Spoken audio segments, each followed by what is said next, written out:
38 to 40% of the US population has fatty liver disease. It's predicted that it'll be 50% by 2040. 90% of the people with fatty liver disease was not showing up on bloods. One Tylenol does as much damage to your liver as 6 pints of beer. Tylenol literally dissolves liver tissue. More people will die of cardiovascular disease because of fatty liver disease than will die of liver disease because of fatty liver. It's the only organ in the human body that fully regenerates. 70% of liver disease in the US is not because of alcohol. Wow, what's it because of? You're listening to The Human Upgrade with Dave Asprey.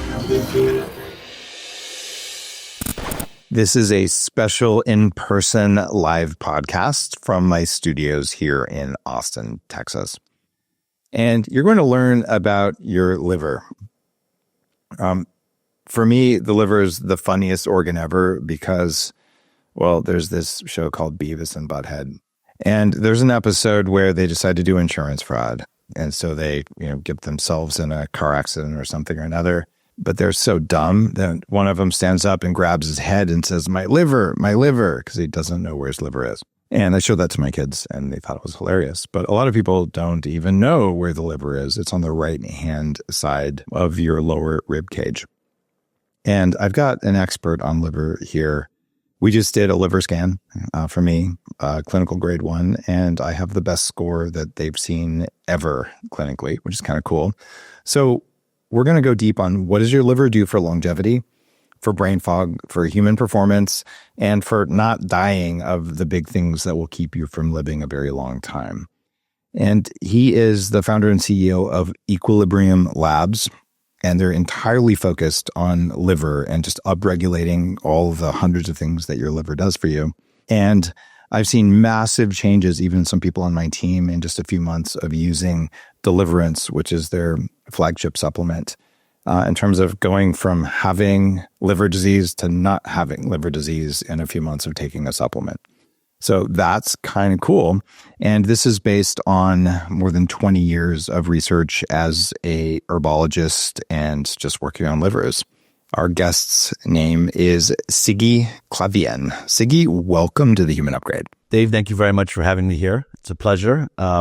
One that has followed your work for a very long time and has participated and really got into knowing your community. And I have to say that the biohacking community is probably one of the most fluent in health and in science and cutting edge communities out there. And it's been a real privilege to enter into this community. Oh, thank you.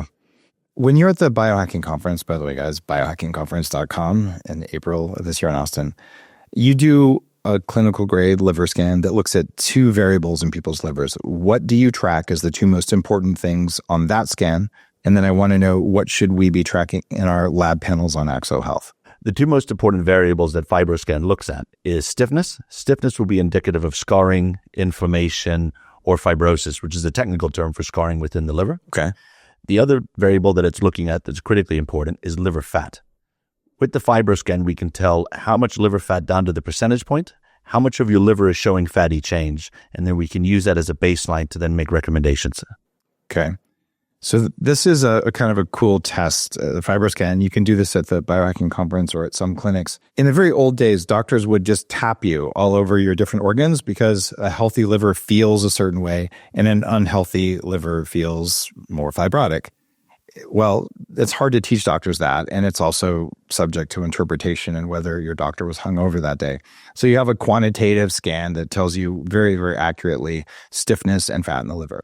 What about the liver labs? When people can go to axo.health, which is part of Upgrade Labs, and we send a bunch of liver labs. What are the most important things that you should look at if you get a basic longevity panel that includes liver function?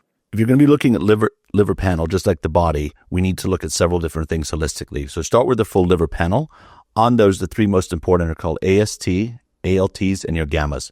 That's going to be indicative of inflammation. There are enzymes that are inflammatory responses that have caused those. So that's going to be a sign. Gamma can also show if you've got an infection as well. I think if you're going to look at the liver from a whole part, you also want to check A1Cs, so glucose that's going on, plus your lipid panel, which is cholesterols. Whilst cholesterol arguably is one of the most important molecules in the human body, too much of the triglyceride and low HDL can be bad and can also be a sign of liver health. It's absolutely true that when you have a fatty liver, your triglycerides are going to be high. It's also true that when you switch to eating the way I've eaten for 15 plus years now, written books about, is your liver will become less fatty over time. And as it does that, it will release triglycerides. So sometimes I'll see people go on a lower, but not necessarily zero carb diet, and they start eating more saturated fat, and they stop eating seed oils and corn syrup and fructose, and magically triglycerides go up for a month or two as the liver cleans itself out, and then they go down, and I typically see high HDL, which is good, and you see low triglycerides, which is good. And those are the primary markers of things are working nutritionally. But if they weren't working, talk to me about AST and ALT. What do those liver values mean? So they're symptomatic signs of enzymes that your liver is releasing in order to fight inflammation, or it could be fighting liver damage, but they're not indicative of fatty liver. Hence why you've got 38 to 40% of the U.S. population has fatty liver disease, Western world. It's predicted in the U.S. and Western society that it'll be 50% by 2040. 95% of people with fatty liver disease do not know it because it does not come up on a blood panel. So if you want to get the full picture, you need to do your bloods and you need to do a scan. I absolutely love that. If you do the Axo Health scan and your triglycerides are high and your HbA1c is high, what are the odds you have fatty liver disease? I would say probably 70% plus. If you're type 2 diabetics, 65% will have fatty liver disease, 90% of people that are obese, and also 80% of people with gout. A lot of people go to gout and they don't realize that it's a fatty liver that's causing that. What are the problems with having a fatty liver? What does it do to you metabolically? So whilst we got this fatty liver epidemic, so liver disease as a whole in the last 50 years is up 400%. Most diseases we've been able to keep a hand on and start to push down. Liver disease looks like an outlier, and it's accelerating. Even with the most cutting-edge medicine in the world, it's accelerating, and we can get into the reasons of that later. But the first symptoms of fatty liver disease are brain fog, which is the whole connection between cognitive function and liver fat, which I'd love to chat about.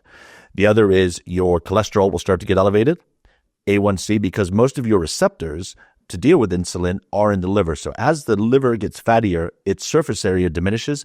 Therefore, its ability to regulate and deal with insulin goes down as well. Wow. Sleep, weight gain. That's kind of phase one. You've got probably fatty liver disease or close to it. Farther down the road, things like yellowing the skin, bloating, feet swelling as well. Generally, if you're at that point, you've got some serious issues, but we're about getting ahead of that. They call it non-alcoholic fatty liver disease. And in my books, I talk about two causes of fatty liver predominantly. And I want you to either support these or shoot holes in them. Number one is you may not be an alcoholic, but you're having a drink several nights a week. Even just one affects fatty liver. And number two, you're eating too much fructose. And I don't care if it's fruit or if it's high fructose corn syrup. Fructose raises fatty liver. True or not? True. Of the 38% of people who have fatty liver in the West, how much of it do you think is caused by alcohol versus fructose? Well, liver disease as a whole, you know, familiar with cirrhosis? Mm-hmm. When we were kids, 6% of people with cirrhosis were non-drinkers, 94% were drinkers. As of last year, that's tipped. It's now 51% of cirrhosis patients are non-drinkers, 49% are not. 70% of liver disease in the U.S. and the world, which is 2 billion people with liver disease, is not because of alcohol. That's why they give it the non-alcohol. Wow. What's it because of? Primarily processed foods, fructose, sugar, pharmaceuticals, sedentary lifestyle. Alcohol, while it is bad for your liver, the food industry, the pharmaceutical industry, and the industrial food complex, they've made alcohol the boogeyman. Well, over here, that's what's causing it. That's in India, right? Very low drinking. Persia, Iran, has the highest percentage of NAFLD in the world. Both countries are very low alcohol. That comes down to cheap calories, high fructose corn syrup, all the chemicals. Wow. What percentage of non-alcoholic fatty liver disease do you think Tylenol causes? So Tylenol or paracetamol in the UK, the acetaminophen, the main compound in that, actually dissolves liver tissue. Oops. So as that dissolves liver tissue, the liver's ability to function goes down, it gains more fat, and it causes all kinds of liver damage. In the UK, we actually have a lot of transplants, probably America as well, that are because of Tylenol overdoses. I was at actually your conference back in Dallas in June or May, and I was chatting with a lady who worked for the poison control in Denver. And she was telling me that the number one by a factor of 3 of chemical overdoses that people have that they're getting around Christmas time is Tylenol. Teenagers taking too much. And Tylenol literally dissolves liver tissue. One Tylenol does as much damage to your liver as 6 pints of beer. Wow. And if you combine the Tylenol with 6 pints of beer, what happens? Then you've multiplied that, and you're going to have a quantum effect to where you probably cause 20 or 30 times as much damage because they're accelerating each other. That's so important. So over the holidays, if you drink, don't take Tylenol. And I don't care if you have a headache, don't take Tylenol. It's not okay. Absolutely. And anything high in sugar, especially high fructose corn syrup, Coca-Cola. Crazy as it sounds, Diet Coke is actually worse for fatty liver than regular Coke because of all the chemicals that are in it. Wow. Yeah. The liver is inherently intelligent, and it's intrinsic, and it will look at threats, and it will identify what the bigger threat is. Sugar and fat, it's used to because thousands of years it's been dealing with that, and it takes it, and what it can't deal with, it stores as glycans or in little fat pockets. But when you start introducing chemicals into the liver sees that as the bigger threat and will bypass breaking down or metabolizing the fats and the sugars because the chemicals that are in a diet soda or preservatives or pesticides, that is so much more of a threat to the human body that the liver will prioritize that as the danger. What effect do seed oils have on the liver? Seed oils, obviously they're carcinogenic if they're heated up too much. The process in which they're going through, canola oil, or in UK we call it rapeseed oil. Mm-hmm. Terrible name. Causes all kinds of problems with accumulating liver fat. It's carcinogenic. It has oxidative stress aspects to it as well. So a hack that I learned actually from a friend of yours that my wife and I use when we go out to eat, first thing we do is, are you allergic to anything? We say seed oils. Yes. Please cook my food in butter. And they will always do that for you. And it tastes better. And it's better for you. Exactly. I just tell them steam it or cook it in butter, or I don't want it. Yeah, I don't eat any of those. I haven't eaten a seed oil on purpose or in a processed food even in 15 years and at all. There was one time in the UK I ate a dosant, which is a croissant. I didn't know they also fried it in canola oil. It was damn delicious. So there was that one time and it was accidental. And Dave, you ate a croissant? Yes, European wheat is soft wheat, doesn't have glyphosate. And if I take enzymes with it, I can tolerate it pretty well. And dude, it was a croissant in Europe. I'm okay with that. So other than that, and because of that, I think my liver is pretty happy. Tell me, what did you see in my liver results? So your liver would be equivalent to babies. It's incredibly soft. It's incredibly pliable. Very, very, very low liver fat. It doesn't get any better than that. And out of the thousands and thousands and thousands of people we scan, you had one of the best scores you've ever seen. Beautiful. Well, that means this stuff might work. And some people say, well, it doesn't work over time. Or Dave, you're taking so many supplements, it's harming your liver. Did you see any evidence of that? No evidence whatsoever. Okay. This is why the quality of supplements matters, and knowing what they do matters, focusing on eating less toxins. And frankly, I don't care if man made them or plants made them or bacteria made them or mold made them. I minimize toxins first, then I seek nutrients. I do not seek nutrients and ignore toxins, which is pretty much the vegan diet, which I was on years ago when I would have had a very fatty liver.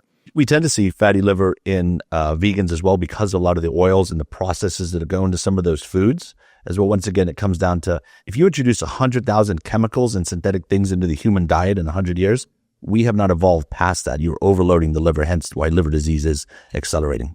What kind of livers do you see in people on the carnivore diet for long term? Carnivore diet, we generally tend to see very healthy livers. We do see, which is interesting, if they're carnivore but they're also fasting, we're actually starting to see more liver fat accumulate. The reason I think that's happening, this is hypothetical, but we're looking at hundreds of cases of this right now. We haven't yet to do a study. Is that when you go into a fasting mode, there's a lot of health benefits to it, but one of the things is your liver thinks you're in starvation. So your liver will start to store liver fat in case you're starving. So I have seen a spike up in that as well, but it does tend to balance out over time. I read about intermittent fasting. The Bulletproof Diet was the first big intermittent fasting book in a very, very long time. And people got into it so much, they started over fasting. So I ended up writing Fast This Way, which was saying, guys, you shouldn't fast the same way every day, and you can over fast. And one of the effects of over fasting, whether you're carnivore or not, your body says, oh, you're starving, let's start holding on to fat. And long-term carnivore can also cause insulin resistance, which is why I've recommended now for 14 years, cyclical eating, which means even if you're carnivore, Saturday morning, have at least some fruit or have pancakes made with stuff that doesn't have oxalate, if you can find it, like rice. So do that occasionally because it's that coming in and out that signals abundance, supports glial cells in the brain. If someone's eating mostly fat, protein, maybe a few veggies, and then once or twice a week, they have 30 or 40 grams of sugar or 100 grams of carbs, what's it going to do to their liver, if anything? If they're on that diet, their liver's running so healthy anyway that when it does deal with this, it's going to deal with it like a speed bump. It's going to process it. It's going to get it out, and you're not going to cause any damage.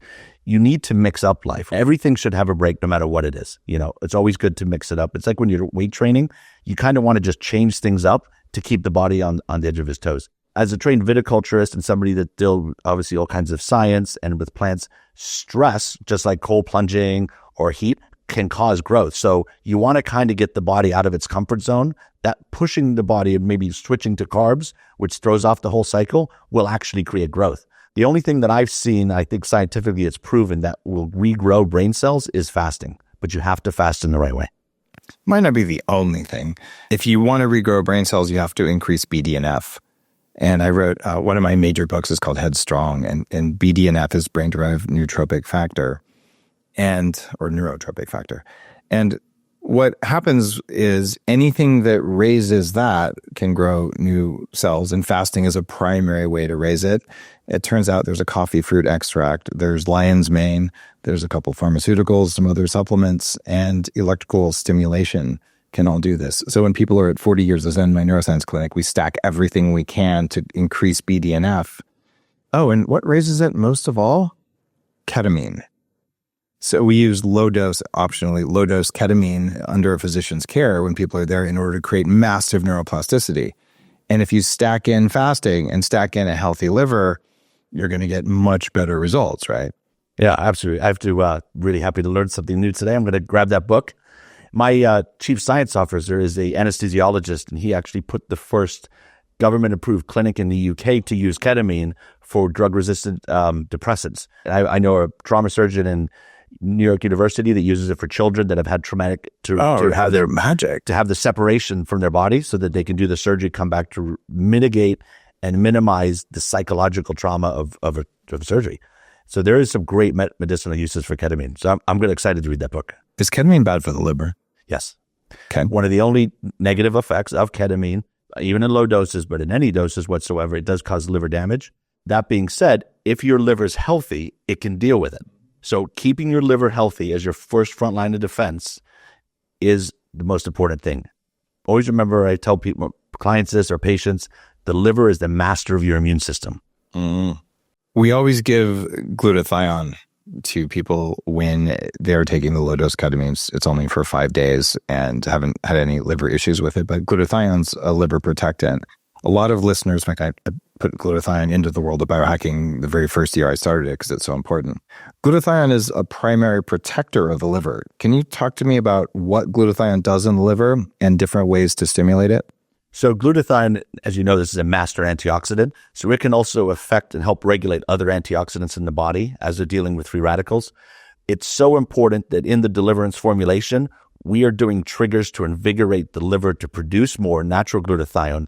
Plus, we're encapsulating it in nanoparticles so that it stays more bioavailable for about 6 to 8 hours.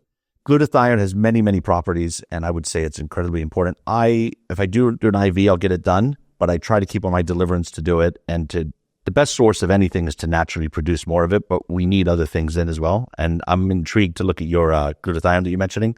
My chief medical officer, who is a liver and pancreatic surgical oncologist who left the Cleveland Clinic to come out to now work with us, got a PhD in glutathione and its uses in liver repair. So I want to chat with him about that too. It's profound. And Deliverance is a product that you've made with your 20 years of experience, the one that just healed one of my staff members who went from like stage 2 fatty liver disease back to none at all in about 5 months of taking Deliverance. So the strategy of making the body create more of what you want is a standard biohacking epigenetic strategy. We change the signals via herbs and other supplements that are part of Deliverance to make the liver do more of what you wanted it to do. It's also possible to add exogenous glutathione in. And I'd say if you're drinking, you probably should do both. Or if you took Tylenol because you hate your liver, you could do both. What's in Deliverance? So Deliverance was 20 years of R&D, and it was a combination of traditional herbal medicine. And in Eastern medicine, we have about 5,000 years of kapia. So it's a tremendous amount of knowledge. And there's 17 active herbs, ingredients, and they're mostly root-based. Mm-hmm. And then we combine that with cutting-edge Western technology. So I took the best from ancient wisdom, modern technology to combine those in. So we actually look at the molecules within these plants, pull them out and extract them.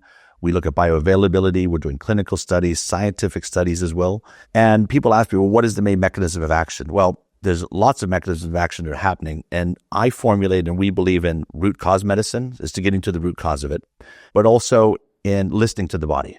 Rather than having a kind of more of an active or a yin approach to medicine, we have a yang. We listen to the body and we support the body to do what it does. And sometimes you add things to do that, such as supplements, dietary things as well. And no single ingredient is doing everything. It has 3 pillars that it stands on. One is it optimizes liver function, everything from metabolizing liver fat, increasing blood flow, glutathione production, cellular growth. Secondarily, on that, it's also increasing oxygenation of the blood, red blood cell count increase.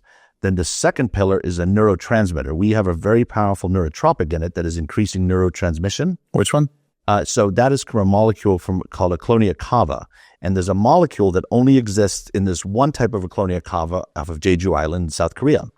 That cost about 23 million euros and 15 years of R&D to isolate that molecule. Wow. That increases neurotransmission. So when you take Deliverance, you do get an immediate effect, which is the mental clarity. And that's the neurotransmission. And this is different than kava entirely. Just for people listening, yours is CAVA, so unrelated to true kava, which I'm also a fan of for different reasons. Okay. Yeah. I'm a fan of kava as well. This is a Clonia cava with a C. Okay. And it's 150 times stronger than any land-based antioxidant. So the antioxidants are off the charts. Yeah, it comes from this, but it's only this one type of kelp in the world. It's funny. I have been taking that for 10 years. Really? Because I'm into longevity. Oh, fantastic. Yeah, most people have no idea what it is. We take 1,000 kilos, we refine it to 1 kilo. Wow. And then we get 4-part distillation, we get 1 gram. So we're actually extracting 1 part per millionth. So I'm obsessed with bioavailability quality, not quantity. It's 1,000,000 to 1 concentrate. Exactly. Wow. And that's what you feel right away. That's also, on an ORAC score, it's 450% stronger than lion's mane. And it comes from the sea. Interesting is it's these 400-foot sea kelp forest where it grows. And for 1,000 years, the fish that live in these sea kelp forests are some of the most prized and expensive fish in the whole Sea of Japan. And the reason is because they're eating antioxidant-rich food all day, so they're incredibly healthy. Wow. And then the third component of Deliverance is the antioxidant aspects of it. Not only is the antioxidants that are in the product off the charts, but we did a clinical study called an ABLE rack where we're looking at what happens in the cells post-metabolization and post-consumption, how much antioxidant activity is happening. That was also incredibly high. And most people get in this vicious circle where oxidative stress causes inflammation. Inflammation causes oxidative stress, and you get stuck in this vicious circle. I'm trying to crack that with Deliverance by hitting you with so many anti-inflammatories, so many antioxidants that you stop that cycle, and then you can go into more of a healing cycle as well. The professors at UCL, my chief medical officer, me, and a lot of us, we suspect that we're getting into the mitochondria with the antioxidant activity. That's one of the studies that we're conducting. But antioxidants are incredibly important for dealing with free radicals and anti-aging and longevity. That's incredible. So in fact, you could test whether you're getting into the mitochondria. Yeah, that's one of the things we've got a bunch of studies we're doing next year. That's one of the big ones we're looking at. Yeah, there's a collaboration with one of our speakers at the conference from UC San Diego who makes the Me Health test. Oh, wow. Looks at mitochondrial function. So I'll make a connection. Please intro me. Would be perfect. His name is Dr. Hemal Patel. And I've been to his labs down there, and they're just doing great work on mitochondria and actually measuring them. So that's the perfect test for you. When you come to my biohacking conference in May in Austin, we're taking over the entire Fairmont. You can get a liver scan for half price when you come in. So biohackingconference.com, that savings will pay for a substantial portion of a ticket to the conference. So you definitely want to do that. But most of all, just try Deliverance and go to loveyourliver.com and code Dave. Is there a wearable that would work to help me track my liver? I'm testing 2 different wearable devices now. I was CTO of the first company to get heart rate from the wrist. I wear a Levels continuous glucose monitor. Is that enough, or is there some other thing I need? Personally, I wear an Oura ring, and I found it to be very useful. I like it for sleep, looking at recovery, things like that. Lingo is the Abbott patch in the UK. I really want to get into do a research. We're actually studying that as well, because as the liver has 500 functions, everything you eat, all the vitamins, nutrients, all those things, they're all stored, processed, and managed by the liver. So as those are checked, as those are gone through the body, that's going to affect your readiness score. That's going to affect your sleep score, all that as well. There isn't an actual wearable that's tracking liver health, but there are things around that we could look at. Got it. I would look at my heart rate variability in the morning. If that's high, your liver is probably doing okay, right? You're unlikely to have fatty liver disease and a very high heart rate variability consistently, right? Correct. Okay, got it. So if your HRV is low, maybe you should look at your liver. And how would you go about doing that? Well, one thing is you could get a lab test, which is going to miss some of this. You could get a physical scan. Or if you're on a budget, there's nothing wrong with saying, I'm going to improve my liver. You go on a supplement like Deliverance, and you try it for 3 months. And if your brain works better and your heart rate variability goes up, like, great, I solved it. I love to track what I'm hacking. And sometimes it's easy. How do I feel right now? That's free. Did I wake up groggy? That's free. What's my morning readiness score? It's a few $100s, and you can do it for years. Those are affordable. But going into a doctor and getting a liver test or doing the AXO health panel, that takes money. So I just want to encourage you, if you're young or you're just getting going and you can't lose weight and your skin's not looking good and you have brain fog, well, you could try taking liver supplements for a couple months and see if it all changes. And Deliverance, like I just said, it reversed stage 2 fatty liver disease in a few months. And one of the people I work with really closely. So I'm pretty impressed with the combinatorial strategy that you guys put together. Just to speak on that too, which I think, thank you very much for that. That's why we started the liver clinic. So in the UK, to get a fibro scan is a 1 to 2 year wait list with the NHS. Wow. If you go private, it's incredibly expensive. We're data driven and evidence based. So I don't want people just to be taking Deliverance and saying, oh, I feel better. I don't know if I feel better. So I want to hit it from 3 perspectives. One, anecdotally, how are you feeling? How are you sleeping? That's just as important as your biomarkers. To some people, it's more important. Let's look at your biomarkers. So we get a blood test and a scan. You take Deliverance, and then we test you again at 3 months and 6 months. So the proof is in the pudding and in the data. And then thirdly, you hit that with scientific study, observational studies. Who are the people using your product and endorsing it? What studies have you done? How much science is behind it? What are you using technology? What innovations are you using? We use all 3 of those to try to get efficacy and results. I'm trying to prevent people from getting chronic disease.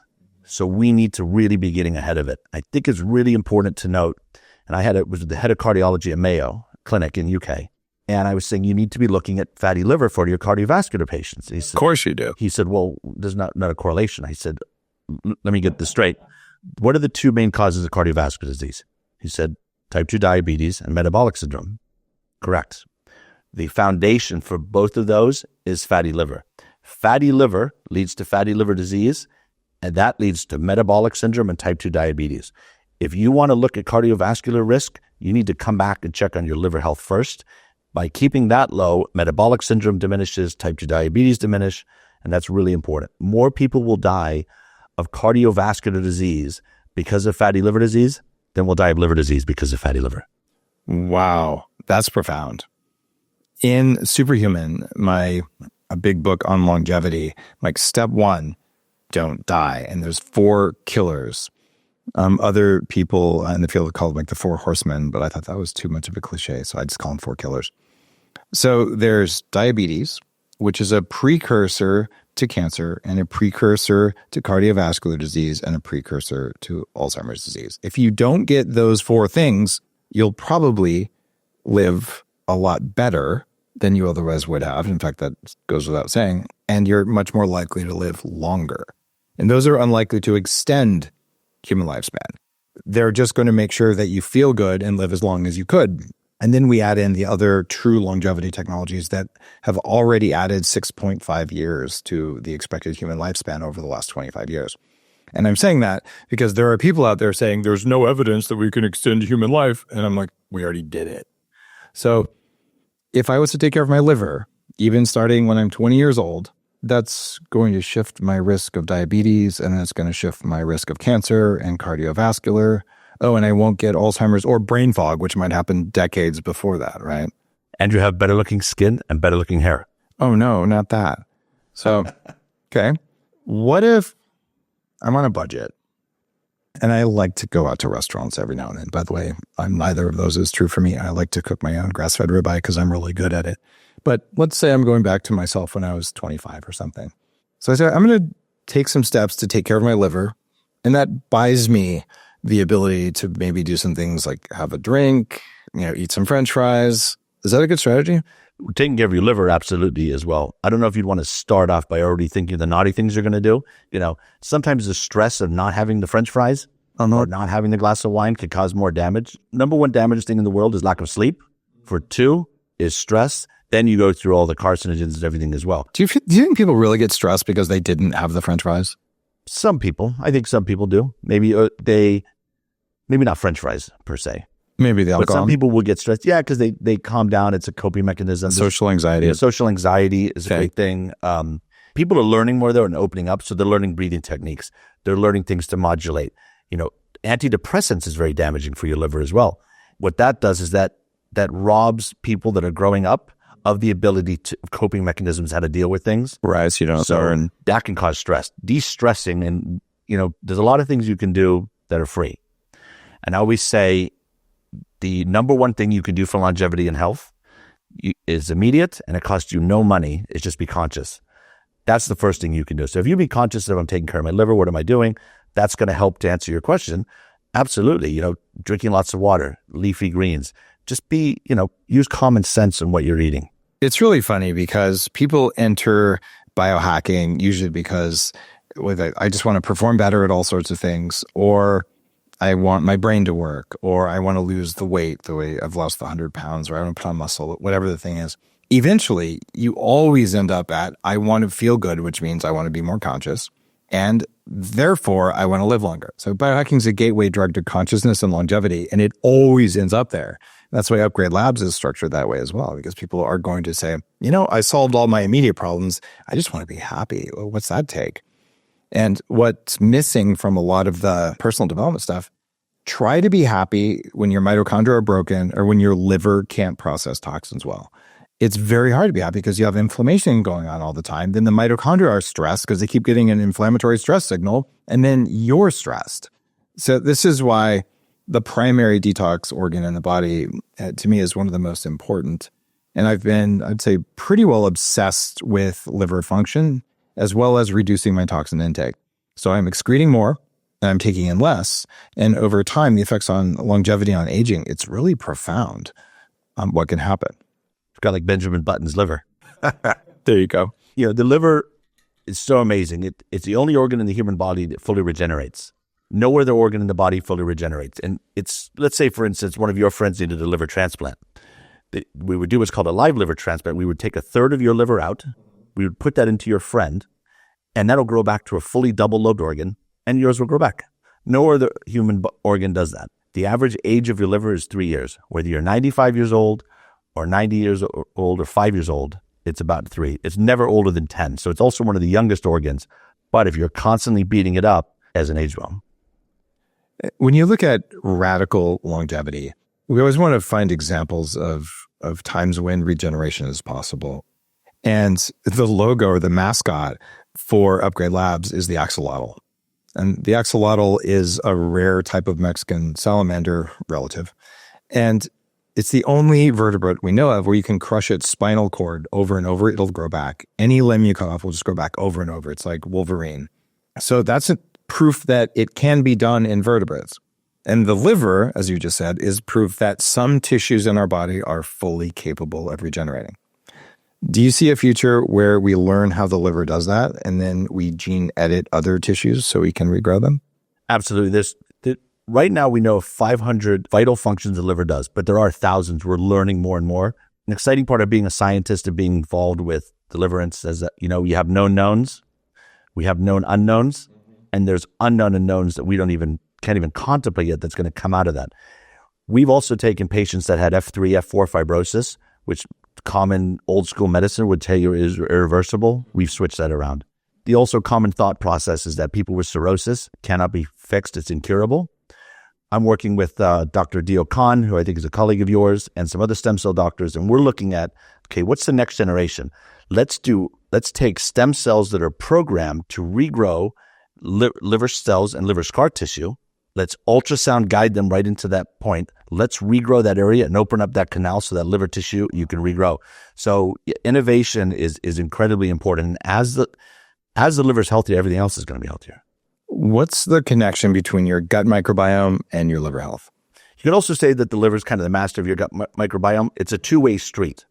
Off microbiome can actually, if it's off or it's bad or it's out of whack, can affect the liver negatively.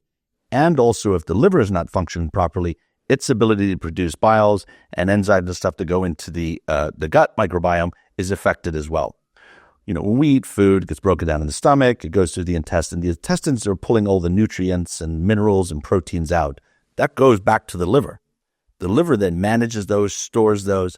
So if your gut microbiome is out of whack, you're not properly getting absorption, which a lot of people, I think that's a problem with a lot of people taking supplements. It's not being absorbed. So you've got to fix your intake so that your liver can then, if not, you could be starving your liver of minerals even though you think you're eating everything great. It's incredible what happens if you have bad gut bacteria because they block absorption. They also make one of the biggest toxins that affects brain health, brain fog, systemic inflammation, and even liver health. And it's called lipopolysaccharide or LPS. Talk to me about how LPS gets into the body and what it does to the liver. So as obviously it's produced and created as an offset, some of the most toxic things that we deal with are actually byproducts of breaking something down. That gets into the liver, it affects liver functionality. And just as there's a gut-brain axis, which is more to do with emotions, there is a liver-brain axis as well. It has been proven, I just read a great NIH study, I was reading some stuff out of Yale the other day. If a liver has too much of that, what will happen is it can go into the brain and it'll diminish cognitive function. It is proven that fatty liver disease affects cognitive function, full stop. Some of those chemicals, especially the ammonia that comes as a byproduct of breaking down proteins, that actually can get up into the brain if you've got fatty liver, cross the blood-brain barrier, and actually cause decrease in your brain matter. It can actually shrink the size of your brain. Ammonia is interesting because if you're on a high-protein diet and you don't have enough stomach acid or enough digestive enzymes, or if you have bad gut bacteria, you will make ammonia and you'll smell it because you'll have bodybuilder farts. They'll be terrible. And that ammonia causes profound brain fog. So that is a state you don't want. And these lipopolysaccharides are bacterial toxins and they're really bad for the liver.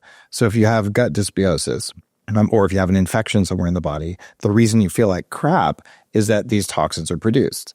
And in a normal, healthy gut with an intact lining, which few people have if they eat the normal Western diet, the lipopolysaccharides stay in the gut and get excreted. But since most of us have some degree of leaky gut, the LPS toxins enter and they go to the liver. So one of my strategies for longevity is, well, what protects the liver from lipopolysaccharides? Glutathione. So Deliverance, your product, raises glutathione in the liver, which helps protect you. And interestingly, this weird thing called C8-MCT oil that I turned into $1 billion industry, in studies, it protects the liver from lipopolysaccharides. What takes these toxic compounds through the gut lining is saturated fats, including lauric acid, which is one of the MCTs, and there are brands like On It who are saying, oh, we have lauric acid. Lauric acid is an abundant and cheap MCT, so cheap that some places they use it for fracking, but you can claim it's an MCT. It's the one that escorts LPS across the gut the most. So the strategy for me is understand that I'm going to eat a high saturated fat diet because that's good for me. That means I need to have healthy gut bacteria, but I might not because something in my last meal could have thrown them off. So what do I want to do? I want to protect my liver by making sure that it's producing enough glutathione so that the normal amount of LPS and the normal amount of environmental toxins I can't avoid, they cannot touch my liver. And as a result of this strategy for more than 10 years, I have the best liver score you've seen out of thousands and thousands of patients. So I think it works at this point. Is there anything else you would do for that strategy? Besides saying, really well hydrated, as you said, gut a lot of ways that people's gut microbiome gets completely devastated is antibiotics. And in the West, especially in America, they tend to oversubscribe antibiotics where they should be giving you a probiotic in tandem with that. So I would think get ahead of it, get your gut microbiome, try to make sure that's in balance as much as possible so that A, your liver can do its job. And because you're doing all these preventative issues and you're keeping all these mechanisms, these pathways, these flows really healthy, is indicative of obviously your vitality and also your amazing liver score. Understanding that you can make toxins on board, and if you ate something and you have stinky farts, that means you're making toxins, just unequivocally. So what should you do? Well, you should always have adequate glutathione in the liver, and Deliverance does that. You might also take activated charcoal away from supplements when you have bad smelling farts, because it's going to bind to the toxins in the gut, and you know they're there because you can smell them. So when that happens, well, you'll fart less, which is good for the holidays, unless you don't like your in-laws or something. Then that also, though, means less brain fog because it means less of these toxins could cross the blood-brain barrier. So this idea of eat less toxins, produce less toxins. If you're going to eat toxins or you are producing toxins, block them and increase your ability to get them out of the body. And that leads to more consciousness, happiness, less pain in the body, less risk of dying from all the different ways you could die. And then maybe you'll live longer. But there's something we haven't talked about that has a lot to do with the liver. Coffee. Is coffee good for you? Coffee is very good for you. Coffee in its basic form is a berry. You know, that berry's taken, it's picked, it's cultivated, it's loved, it's roasted, and then it goes into this antioxidant drink that we drink all over the world. Coffee brings blood into the liver, which is very important. That's why being hydrated is very important. You want to keep the body well hydrated. Whilst there is a aspect of coffee that takes some water out, coffee is very, very high in antioxidants. There were some studies I was reading with NIH studies, this is all available on PubMed, that people that drink 2 cups of coffee a day or more are 44% less likely to get cirrhosis. This is you can pull this up, everybody, but PubMed, NIH, people that drink 4 cups of coffee a day are 65% less likely to get cirrhosis. It lowers your chance of fatty liver disease. It lowers your chance of liver disease as a whole, carcinogenic aspects of it, cancer.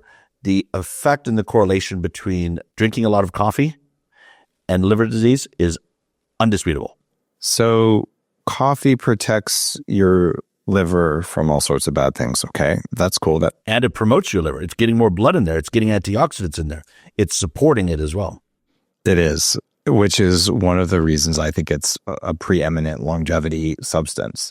Now, there's a little bit more to coffee, though. You mentioned the potential for dehydration. And caffeine by itself is such a weak diuretic that it doesn't count for making you lose water. But if there is mold toxin in coffee, which is a bladder toxin, when people drink a cup of coffee, an hour later they're a little jittery or cranky, but you have to pee and your bladder's not full, that's dehydrating you because the body's responding to the toxin. And the toxin from mold that's in the coffee makes the bladder irritated, so the body will pull water out of your blood. That's what's dehydrating in order to dilute the toxin, and then it makes you feel like you have to pee even though your bladder wasn't full. So it turns out coffee that makes you have to pee is not good coffee. And coffee by itself in studies actually does hydrate you as well as plain water. Except plain water isn't very hydrating because it doesn't have electrolytes in it. So what do you do about that? Well, there's this little thing called Danger Coffee, my new coffee company. And it is coffee that has no mold toxin in it. And it has electrolytes and trace minerals in it, which makes it more hydrating than coffee without those things. So I'm looking to solve all those problems. But the smoking gun in the room for liver health is mold toxins. What do mold toxins do to liver health? Very interesting you brought that about Danger Coffee. I have to speak on that. I didn't understand the level of sophistication of Danger Coffee until we were at your conference, and my wife and I bought a huge bag. We've been taking it since. And it being mold-free was one of the biggest selling points that I'd never seen that before, and that's actually what we take at our house. We love coffee. And there's so many different forms of mold, and there's so many different effects. Mold can get into obviously it gets into the bloodstream, both airborne, touch, it could be on your food as well. And different molds have different levels of toxicity. So you start to overload the liver and cause liver damage. The liver's constantly repairing. That can also get into the blood and it can affect blood cell count. It's weakening your immune system, causing free radicals to cruise around, causing oxidative stress. You get inflammation. Mold it can affect everything, to where people that have cancer might have. We have a loved friend that we think didn't live as long because there was mold in the house she was living in, and her immune system was being attacked constantly by the mold. So mold it's a huge problem, and it's one that's, I think, tend to be overlooked, and landlords don't want to deal with it. Environmental mold, or mold in food, or mold in coffee, they all affect the liver one way or another. And a lot of the worst mold toxins are called xenoestrogens. And xenoestrogens are either man-made, like plastics or BPA and things like that, or they're made by primarily toxic mold. And one of the nastiest ones is called zearalenone. And it's such a powerful estrogen that is 10,000 times stronger than human estrogen. And if you live in a house with zearalenone, which I did when I was overweight, you can get fat on 30% less calories. And it's so powerful that if you eat conventional meat, there's a good chance that the industrial company that owns the cattle production facility, they put this estrogenic toxin into the cows so they can feed the cows 30% less. In other words, food cost goes down, and they feed you a cow that has levels of estrogen that you shouldn't have. What organ in the human body clears excess estrogen and plastics out of the body? The liver. Oh, what do you know? That's crazy. You just told me that. That's terrible. It is terrible. The drug, for people who are doubting me, is called Zeranol, and ranchers do buy it. And I don't know, it's at least $25 million a year in revenue, probably more for that, which should be banned immediately. But there's a lot of other things like atrazine, which is, in most countries, it's banned. In the US, it's not banned. It disrupts human hormones. In fact, at levels that are allowable in water, it causes frogs to become hermaphrodites. What does the liver do to remove atrazine? So anything to do with toxic that's coming in that's not natural, anything in the body, actually, the liver is dealing with it, managing it, breaking down, and synthesizing it. And if you felt you were exposed to that, I would, like you brought a good point earlier with activated charcoal. If ever anybody gets food poisoning or bacteria, first thing I do is tell them, besides drink lots of water, get activated charcoal, because that's going to bind and help to get that out as well. But if your liver is fatty, remember, it's not functioning as well. And if it's not functioning well, its ability to get those toxins out diminishes. Right. Therefore, you could exacerbate the problem as well. The goal of biohacking is to build highly resilient people. In fact, Danger Coffee is called Danger because who knows what you might do? It requires resilience. And if you want to have resilience, the number one organ is your brain. The number two organ is your liver, because your liver is what controls how well your body gets rid of toxins. And if you don't get rid of toxins very well, your brain is cooked. And as someone who's had profound problems with toxins, chronic fatigue syndrome, serious brain fog, every bad thing I can think of has happened at one point or another. It really does come down to your gut dysbiosis. It comes down to your liver. It comes down to taking in less toxins and excreting them better. Even something like man boobs. Every guy in my family has them. And I had them to the point I was really self-conscious about it. And at this point, I've been in men's magazines, fitness magazines with my shirt off without fasting and all that crap ahead of time. And I don't have man boobs the vast majority of the time. If you give me enough mold, I'll grow them back. But it comes down to liver, because if your body has enough testosterone, it's likely to turn it into estrogen. And what removes estrogen? It's the liver. So if you're on testosterone replacement therapy, which you should be if you're a guy and you're over 30 and your lab tests are low, and yes, you can test that at Axo Health, which is very, very low cost. If they're low, you need to either change your diet, change your sleep, change your exercise, and get your levels up to 20 of free testosterone. If you can do that by yourself, power to you. But given the toxin environment we swim in, you probably can't. If that's the case and you go on testosterone, or even if you don't, support the liver so that you get rid of the estrogen. Otherwise, the more testosterone in your body, the more estrogen you'll make, and then you can be on testosterone and still grow man boobs. My body is uniquely good at making estrogen out of testosterone. So what do I do to not get man boobs? I keep my liver running. Hormone health is incredibly important. I was just giving a talk at a big medical center in London on menopause. And some of these were doctors, practitioners, patients as well. And I asked her, I said, what is everybody doing for liver health to manage your menopause? Just like testosterone in men, menopause in women. The liver is in charge of your hormones. It's synthesizing them. It's creating some of them. Liver is also a gland. It's an organ and a gland. And bad liver, or a liver that's not functioning as well, can dramatically affect early menopause, perimenopause, estrogen and progesterone getting out of whack. And with the prevalence of HRT right now, where they should be doing bioidentical plant-based hormones, they're just throwing everybody on HRT. Plant-based is not bioidentical, which is it? No, there's bioidentical plant-based hormone therapy for women. But if it's plant-based, it's not bioidentical, right? Because humans are plants. So yes, if it's correct. plant-based, like wild yam can't even convert into progesterone. They identify that the plant-based hormones that will go with the patient much better, and you have a lot less side effects, the cancer side effects or the cancerous growth. Maybe I'll get the terminology wrong. Gotcha. Bioidentical, I would support. Most of the plant-based hormone supplements you see out there, they're fake because the body cannot convert wild yam into anything. Yeah. It takes 7 steps in a bioreactor to make yam into progesterone. So I would just say bioidentical. And if they derive it from plants or from fermentation or from anywhere else, don't use the stuff that comes from pregnant horses, which is what Big Pharma wants to sell you. Yeah, oral dairy cows and stuff as well. Gotcha. Functioning liver, a healthy liver, is going to make menopause symptoms much more dramatic, much less dramatic, much more balanced, mood swings, the sweats as well. If you in the menopause or type 2 diabetes, you got to start with the liver as well. It's incredibly important. Ooh, talk to me about menopause or perimenopause in the liver. So as the liver manages, synthesizes, and controls liver, if your liver is not functioning very well, its ability to flush out the old hormones and to go through this cycle of rejuvenation and this incredibly important part of a woman's life, its ability to do that decreases. That's why women between ages of 20 and 45 that drink 3 times a week or more socially are 30% higher chance of getting breast cancer. And that is because their liver is not functioning as well. Its ability to get rid of and flush hormones goes down. Those bad hormones sit, those build up, those can then metastasize and turn into cancer. So there's a direct correlation with alcohol, which is toxic. A woman that's taking it isn't drinking as much and functioning as well, therefore causes all kinds of damage downstream. One of the interesting things around perimenopause is that the liver, amongst its 500 plus things, is it converts progesterone into cortisol. Yep.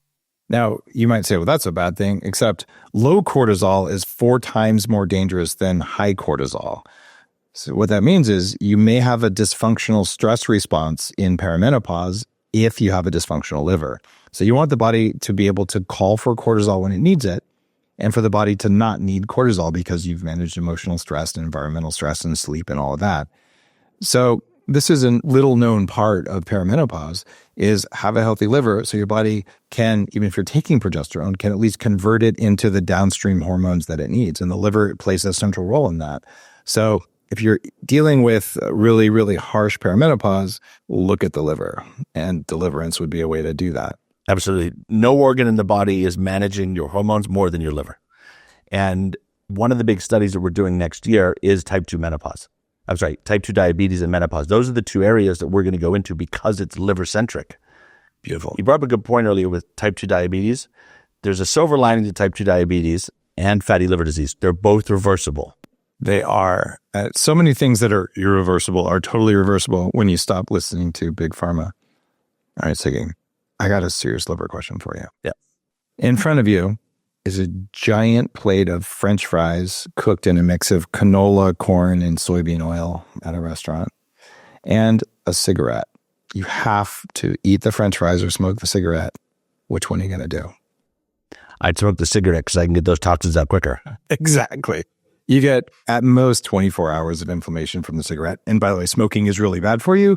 Microdose nicotine, good for you for longevity. But those French fries, they're going to trash the liver for several days, right? They're going to trash it for several days. They're going to be stored in the fat. You're going to have fat issues. You're going to be dealing with that plate of French fries for weeks, potentially months. Yeah. That's why I just don't eat restaurant fried food ever. And by the way, fried Brussels sprouts, French fries, I don't care. Same thing. If it's deep fried, don't eat it. Yeah. Carcinogenics, what this cooked in, what else was cooked in there and mixed with it too. Yeah, it's just not a good way to go. And by the way, there's a get out of jail free card for this. If it was fried in beef tallow, I would not smoke the cigarette. I would eat the French fries. True. Now, what does pharmaceutical nicotine, things I use like a spray or a lozenge, what does that do to the liver? Well, pharmaceutical nicotine is obviously much less dangerous than smoking it. It does increase toxicity if you mix it with alcohol. So you're taking something that's toxic and you're doubling down on it. Okay, so it makes alcohol worse. Correct. Okay. It doesn't show a direct correlation between liver enzymatic reaction or diminishing liver function, but it has been shown to also reduce bile flow. And bile flow is an incredibly important part of the body and how we break toxins and foods down. Got it. The studies that I found showed it was a minor reduction in bile flow. And for people who read the Bulletproof Diet, I talked a lot about how important increasing bile flow is. And to be clear, I recommend about 5 milligrams of pharmaceutical nicotine a day as a longevity strategy because people who smoke don't get Alzheimer's or Parkinson's, they just get cancer. But if you use nicotine without using tobacco, without burning stuff and breathing it, then you don't get the cancer risk. So this is one of those neat little nootropic things. And at those low doses, it's unlikely to affect bile. But what I'd like you to do is tell me what bile does and why it matters and the role of bile in having a healthy liver. So the bile is managed and also a lot of it is processed within the liver, but the gallbladder processes a lot of it as well. And the gallbladder acts like a carburetor, and that will release bile into the stomach at certain times to help to manage acidity, break foods down, break toxins down as well. So having a healthy bile is incredibly important. I'd be remiss if I didn't mention that we've seen a huge uptick, and I'm part of a big European study, that people that have had their gallbladders removed are seeing a huge increase in liver disease as well as liver cancer about 10 years down. Because if you take the gallbladder out, which modern medicine has felt that it's cheaper and less expensive just to pull the gallbladder, what you've done is you've taken out your control mechanism that the liver uses. So now when you've got a constant drip of bile and acids into the stomach, which can cause all kinds of effects and upstream up into the liver, therefore increasing chances of cirrhosis. Any patients that we have come in that have NASH, which is nonalcoholic steatosis hepatitis, which is the precursor to cirrhosis and is very bad damaging, first question we ask them, do you have your gallbladder? So if you don't have your gallbladder, it's incredibly important that you're taking extra care of your liver, getting a scan regularly as well.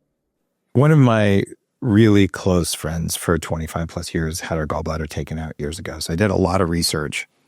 And the biggest thing you could do is make sure you take ox bile with any meal that contains fat to help the body be able to metabolize fat.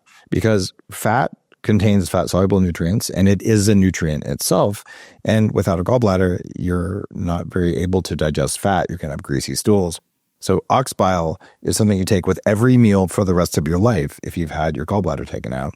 And you support your liver with the right herbs. Deliverance is a great way to do that. And then you get a regular liver scan because you are at increased risk for that. Much bigger risk for NASH and liver cancer as well. That ox bile thing as well, we're going to look into that. We'll probably add that to our protocol because we have a lot of patients that come in. So with the liver clinics, our goal and our promise is we will hold your hand, whether it's as little as nutritional advice, all the way up through Deliverance, scanning, MRI, biopsy if needed, or up to a liver transplant. We're going to make sure that you're taken care of it the best way possible. And, being conscious of your liver, what you're eating, what you're drinking more coffee, avoiding toxins, doing these things as well. So I think that's a really interesting protocol that I'm going to add in. I'll speak to Dr. Gareth. Ox bile. Is there a particular brand you recommend, or is it liquid or powder? I don't know much about it. It's just capsules that you get. So a lot of brands of digestive enzymes include some because even if you have your gallbladder, having extra ox bile along with extra protein digesting enzymes, it actually helps you absorb your food better. So if you don't want ammonia and you're on a carnivore diet or you're just getting adequate protein, I recommend 1 gram of protein per pound of body weight. And that is animal protein, not that fake plant protein. You need 3 times as much of that. No one can do that without farting all the time.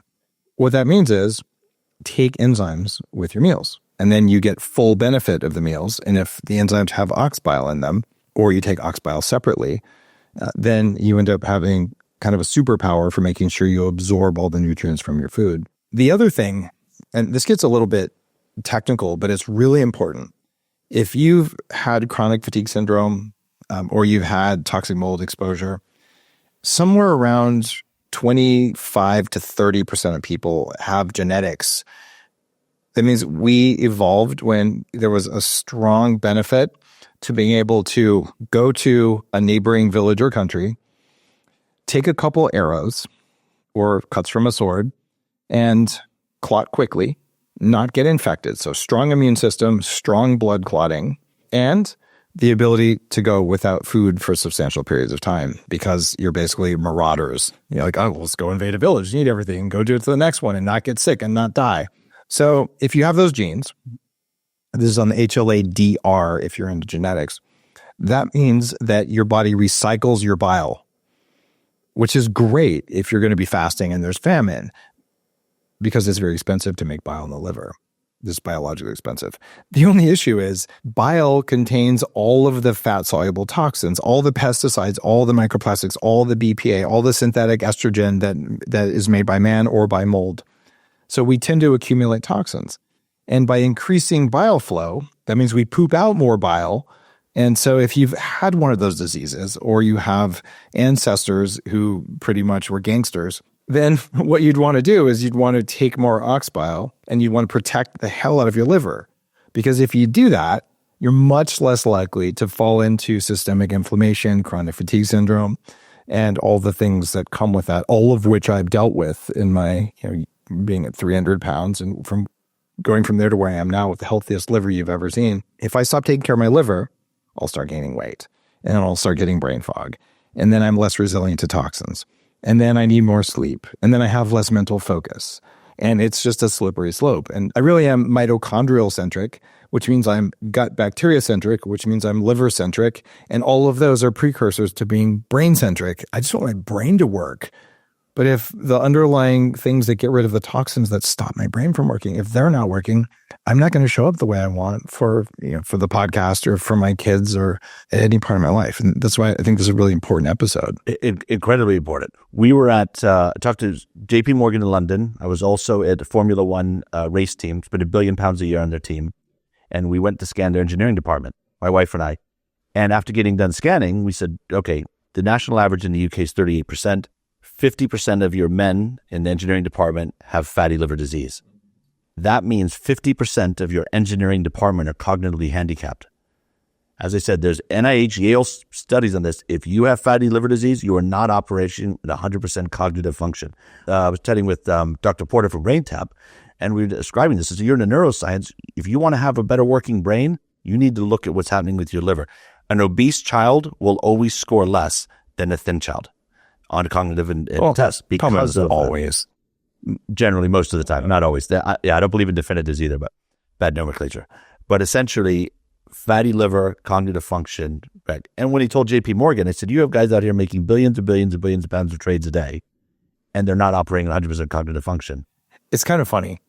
Back when I was first starting Bulletproof, and for new listeners, I have nothing to do with Bulletproof anymore. But it was called the Bulletproof Executive, and I got my seed capital by flying around the world and meeting with hedge fund managers, including a JP Morgan, to teach them how to have brains that work better. It was cognitive enhancement, and I taught some of them how to manage their stress response better so they can make better trades. And it's funny, but that was the first probably between $50,000 and $100,000 that I used to start the company came from consulting for hedge funds on cognitive function. And a 1% change in cognitive function for a guy trading $1 billion a day is massive. It just takes one little shift in a decision. And in Formula One, you're driving a $100 million car and you have that 0.01 second difference in reaction time. It's important. And you talk about engineers. I was an engineer at one point in my life. Engineers usually have circadian dysfunction. We're staring at screens late at night, and there's a way to fix that. It's called true dark glasses. You can also just turn down the thing. You can learn how to go to sleep better. But in racing and in certain industries, your exposure to petrochemicals is very high. If you're exposed to petrochemicals, what will it do to your liver? It will overload the liver with toxins. As again, some of these they get into the brain, they cross the blood-brain barrier, and they can actually deteriorate the amount of brain tissue you have. So your first line of defense is your liver. We've had people come in with severe liver scarring and liver damage that worked at the airport, like baggage handlers, people that are outside around that all the day, people that work in tunnels, policemen on the streets. One of the biggest ways we get toxins in is breathing it as well. It's not just eating it. Why are Indians more likely to get fatty liver disease? So people from the subcontinent, India, Pakistan, Sri Lanka, Bangladesh, that kind of crescent right there, they have a genetic adaptation to where they store liver fat much faster than other ethnicities do. And that is because in that society, in that part of the world, they go through periods of famine. So they have genetic coding through basically evolution to store fat on the liver so that they can get through times of famine, and that switch has not been shut off because of time. Therefore, they're getting fatty liver much, much quicker and are 3 times as likely to have fatty liver disease than a Caucasian or an African or a lot of other ethnicities, hence why type 2 diabetes is so high in those populations. 1 in 3 people, at least, they think it's closer to 500 million in India have fatty liver disease. Wow. It's really 50% is probably more likely. The answer for this would be intermittent fasting, or you could do what your grandmother told you to do if you're from India. Eat ghee instead of these weird fake American oils. Ghee is protective of the liver from fatty liver. It's the bad oils, it's the corn syrup, it's eating late at night, and it's not fasting the way your ancestors did because there was no food for periods of time. So if you're from India or from that part of the world, from Pakistan, just anywhere in the Fertile Crescent there, you're at much higher risk than the rest of the world, but it's an easy thing to fix. Earlier dinner, turn the lights off at night, or at least turn them down. Don't eat seed oils, eat more ghee. You'll like how you feel. Which sex is most likely to get fatty liver disease? Men by far. 2/3 of people with fatty liver disease are men, 1/3 are women. Just the genetic makeup of men are different. Therefore, they store fat longer, they get more of it, and they have fatty liver disease quicker. That's incredible. It turns out 2/3 of women are Alzheimer's patients. So that means women are twice as likely to get Alzheimer's as men, and men are twice as likely to get fatty liver as women. 100%. Okay, so for guys, we got to protect our liver, and for women, we want to protect our brains. Or these are risks for everyone. So maybe all of us want to protect our liver, and we want to protect our brains.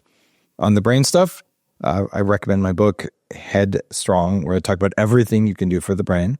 And when it comes to liver, Deliverance, which is the supplement you make, has really good clinical studies backing up the fact that in not very much time, it can reverse fatty liver. Absolutely.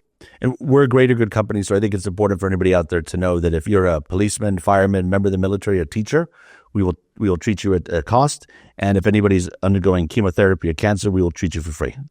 Well, I think we made a pretty convincing case that having a higher performing liver makes you smarter, stronger, faster, more conscious, and that you'll live longer as a result of that, which is why when you're allocating either your time, your energy, your amount of suffering you're willing to undertake in terms of inconvenience or pain, and the amount of money you're willing to spend, investing in your liver is a really good idea because it's foundational, much like mitochondria. Like they affect everything. So get mitochondria working, get the liver working. Oh, if the liver works better, mitochondria work better, they go together. And if the mitochondria work better, the liver works better. So do those 2 things, and you'll find that maybe like me, you can have the best liver score they've ever seen, or at least one that's way above average, which means you'll perform above average. You'll probably sleep better, and you'll just be less tweaked, which would be really cool. So Siggi, thank you for coming in and being on the Human Upgrade and teaching people all this stuff about the liver, which is maybe an uncelebrated organ. It's an uncelebrated organ. It's one of the ones that's misunderstood. And we also need to add vanity to that list. Your hair and skin is indicative of your liver health. One of our largest reseller categories, besides functional medicine doctors, is actually estheticians. No kidding. If you want to have beautiful skin and hair, which we all do, you need to take care of your liver.